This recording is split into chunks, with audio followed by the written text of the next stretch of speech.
llamo Enrique Collar, soy un artista nacido en Paraguay, ahora estoy viviendo en Holanda hace ya 20 años y en esta oportunidad estoy trayendo esta exposición a la cual titulé Solo una tarde de distancia y cuenta con unas 8 pinturas grandes de gran formato, aproximadamente 2 metros por 1,30 y unos estudios que acompañan la exposición. Y bueno, la exposición se ha inaugurado ya hace un par de días. Bueno, estuve muy contento porque ha sido realmente una exposición con mucha gente, pero además la gente estaba muy excitada, ¿no? Con todo lo que ha pasado en la noche, porque además he traído una obra en 360 grados, en la cual la gente puede visualizar la obra en 3D mediante las gafas de Virtual Reality. Y bueno, eso ha sido algo muy novedoso para el público porque es una manera de estar dentro de la pintura. Así que fue una noche muy estimulante para el público que asistió a la exposición.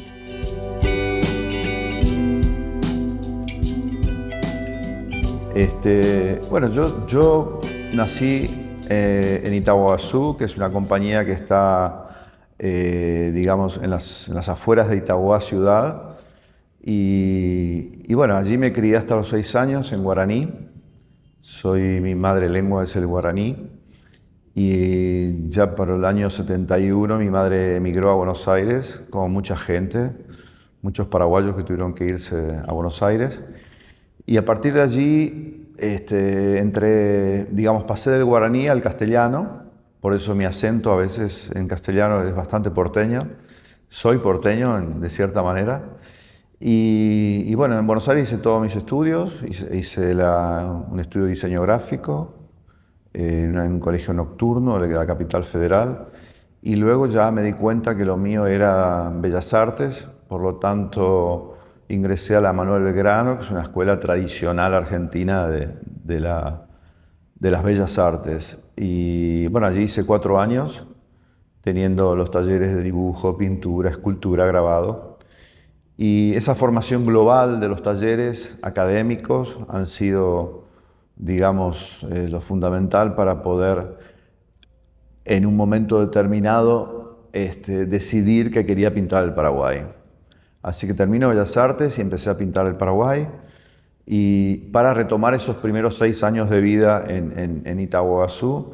Y allí nace mi obra, allí nacen los personajes, porque en mi memoria estaban todavía, bueno, mi abuela, tíos, primos, el sordomudo del pueblo, que era un divino que se pasaba todas las mañanas caminando hasta el final de Itaguazú, y eso que eran, ponele, 500 metros, 600 metros. Pero a él le demoraba toda la mañana porque iba parando de casa en casa, contando los sucesos del día con un lenguaje particular que él había creado y que la gente entendía. Entonces, toda esa atmósfera de gente pueblerina, de realidades, de mitos y bueno, todo eso fue digamos, el germen de toda esa obra que construí durante todos los años 90. Luego ya para el 2003 migré a Holanda. Bueno, mi mujer es holandesa, nos conocimos aquí en Asunción y bueno, decidí vivir allí en Rotterdam, una ciudad, la segunda ciudad de Holanda importante por muchos aspectos, sobre todo el puerto, los grandes edificios, la nueva arquitectura holandesa. Bueno, una ciudad también considerada como un working class city. Y así que bueno, vivo allí y allí tengo mi estudio, mi familia. Pero cuando emigro a Holanda decidí dejar de pintar el Paraguay, porque consideré que era una etapa muy fructífera, con una muy buena producción. Casi todos los años hacía una exposición individual en Asunción. Y bueno, dije, estoy en una nueva cultura, en un nuevo país, con una familia que había conformado, así que dije, bueno, esta quizás sea una oportunidad para comenzar otro tipo de obra. Y allí fue que dejé de pintar el Paraguay y focalicé todo en el retrato. donde a partir de la era digital empecé a introducir, ¿no?, todo lo que es la tecnología en mi obra. Y de a poco aprendí el Photoshop, iba cambiando de cámaras, y a medida que cambiaba de cámaras, iba cambiando también el registro de mi pintura. Así que fue una experiencia entre el píxel y la materia pictórica, ¿no? Todos estos, desde el 2003 hasta el 2020 más o menos, estuve dedicado al género retrato.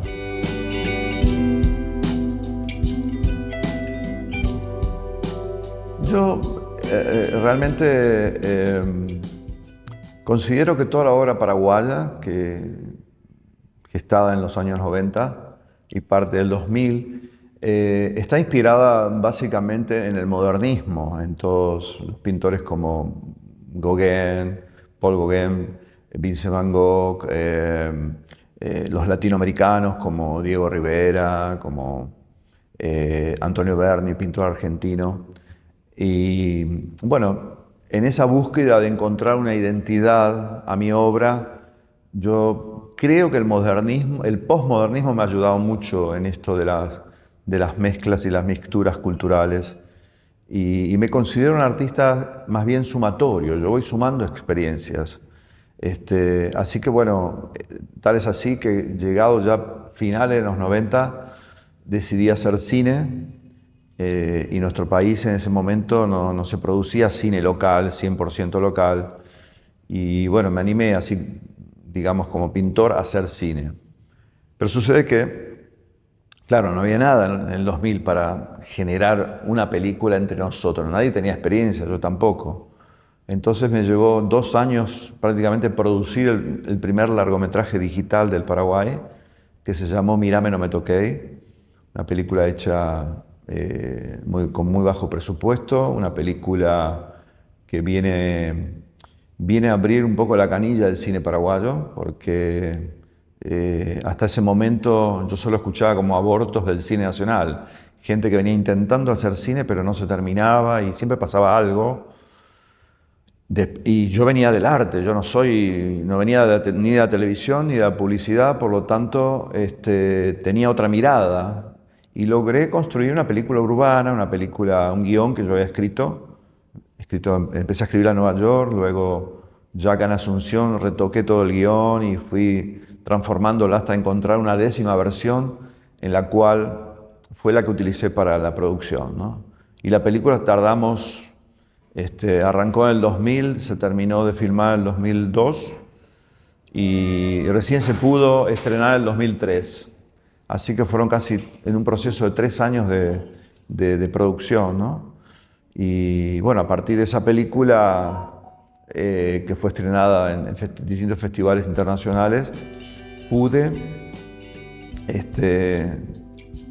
cerrar lo que significa escribir, producir, editar y estrenar una película paraguaya en Paraguay.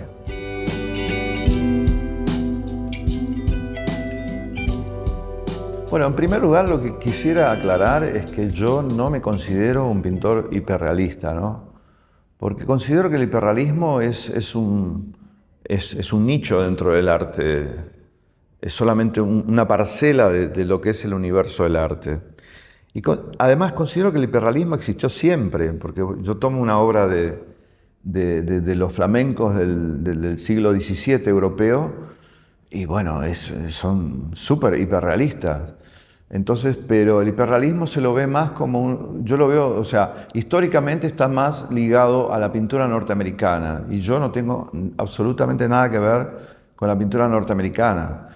Me fascinan los hiperrealistas norteamericanos porque tienen esa capacidad de una reproducción fiel, casi mecánica de una fotografía, lo cual a mí no me interesa mucho. Yo más bien mi pintura está basada o cimentada mediante finas capas de óleo, la cual van creando una tridimensionalidad o una supuesta tridimensionalidad ilusoria, óptica, que ya viene desde la historia de la pintura flamenca, que por ejemplo, por nombrarte Van Eyck, por nombrar Holbein, todos estos maestros clásicos de la pintura europea que siempre me han interesado, Porque, ¿qué pasa? Como te decía, la pintura norteamericana, he visto mucha obra hiperrealista.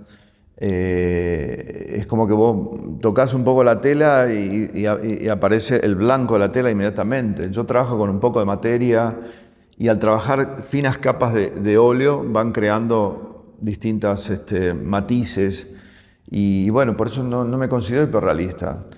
Pero sí, de esto, como te decía también, soy un artista que más bien practica la sumatoria de tendencias. Entonces, bueno, cuando me dicen hiperrealista, yo ya estoy haciendo expresionismo. Cuando estoy haciendo expresionismo, me dice, ah, sos expresionista. No, yo me fui ya a una pintura más minimalista. O sea, creo que en mi obra, digamos, por la obra misma me va pidiendo distintas tendencias. Así que soy como una mezcla así de Dios y Pantera en lo que hago, ¿no? Y esta obra que traje, por ejemplo, está inspirada en toda esa atmósfera que yo pinté en los 90, con todo el imaginario popular del Paraguay, de un sector del Paraguay, porque tampoco abarco todo el Paraguay, que tiene que ver con Itauguá, que es un poco mi laboratorio de experimentos, ya sea a nivel analógico, digital, pictórico, cine. Ahí es como mi base de mi pequeña Hollywood, por decirlo de una manera. Y bueno, allí es mi fuente de inspiración todo eso. Entonces, lo que he traído en esta exposición está dentro del marco de mi obra anterior. Entonces yo lo que siento, honestamente, lo que he traído son como piezas que estoy agregando a toda mi obra de los 90. Son nuevas piezas, pero ya con esta experiencia europea que me ha tocado vivir en estos 20 años, ¿no?